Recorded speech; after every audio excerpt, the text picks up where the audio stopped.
What's up guys, Geeky Boy here, and in today's video I'm going to be giving my review of chapter 375 of the Hunter x Hunter series, and it's actually called Persuasion. And before we get started, feel free to like the video, comment down below what you thought on the chapter, and just subscribe to the chapter. And also feel free to click the link to my Facebook page.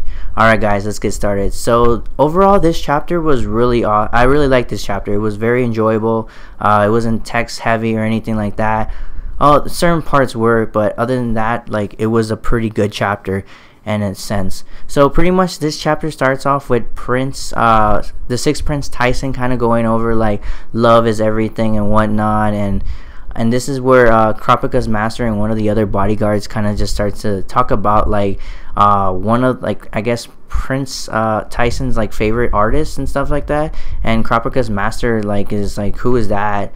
And pretty much he was like, oh well, I'm an old man, I don't really know that stuff. And basically he starts to assess like he starts to assess like that little thing that's on his shoulder, the little black monster thing type thing.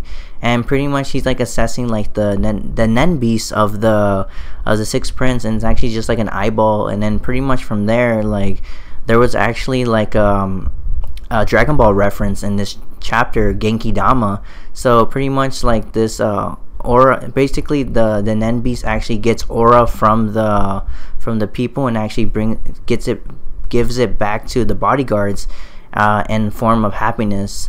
And they also did go on to mention something along the lines of you know, like what is the, I guess, the punishment in regards to like if you're not happy or something. So that's what we got from that part of the chapter. And then the next part of the chapter, like, it moves forward to like one of the bodyguards, and that this bodyguard is actually an infiltrator. He's actually a bodyguard for First Prince Benjamin, and he's basically like watching Prince Hockenberg and his bodyguards praying for Prince Momo's after her death. And basically like around him we see like his nen beast like going around and everything, like the feathers up and everything. And this kind of ties back to the fact that we did get to see the mark. Remember, like, I think it was from chapter 373, we kind of heard a little bit about the mark and whatnot. And basically this is where the bodyguard was like, he was contacting Prince Benjamin saying like, hey, you know, I want to take out Prince Hockenberg.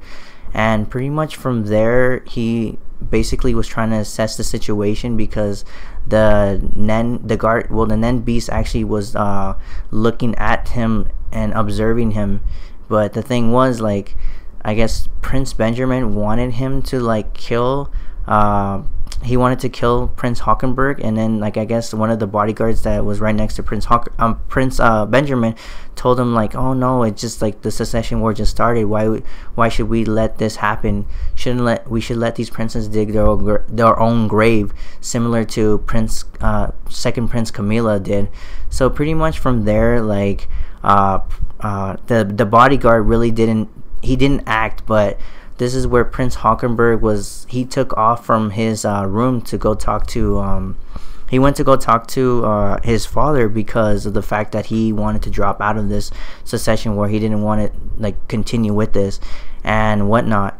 And pretty much in one panel we did get to see him cry and everything, so that was kind of like tearful and everything. So it's kind of crazy.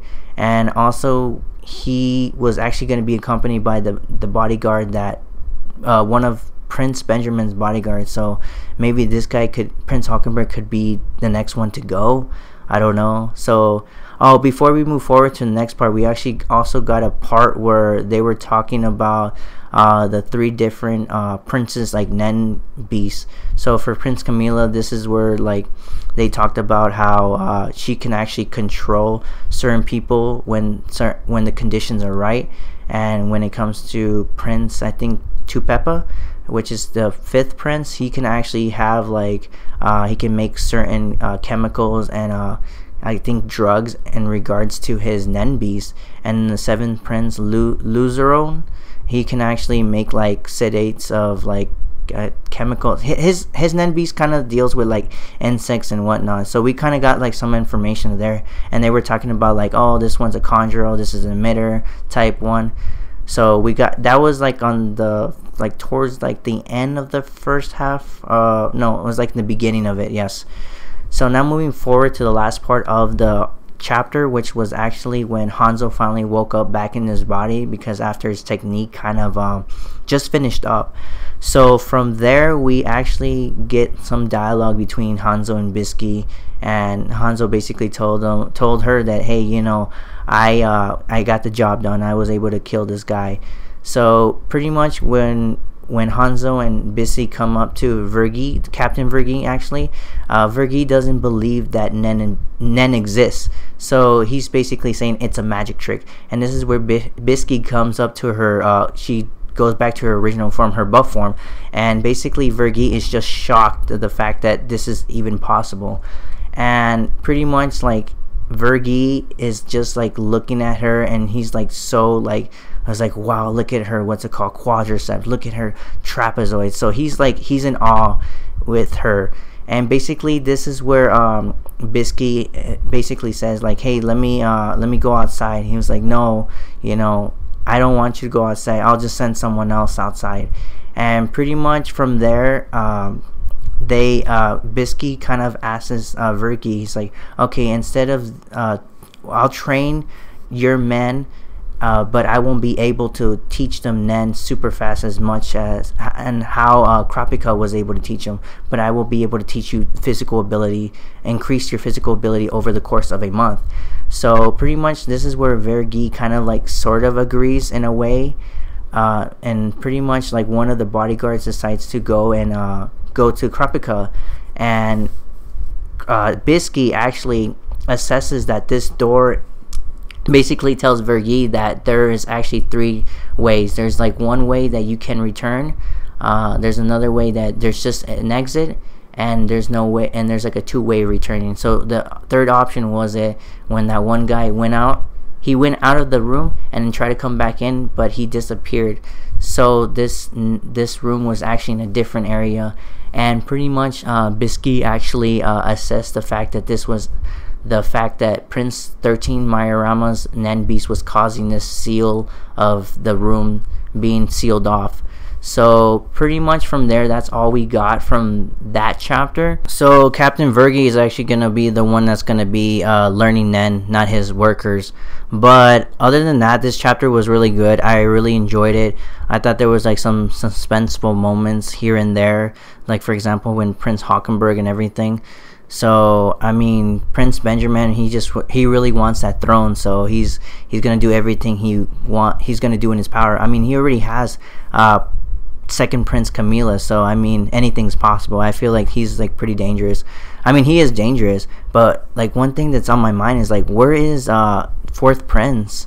Like, where's the fourth prince and Theta? Like, where are they? I know Theta's probably teaching him Nen, but where are they?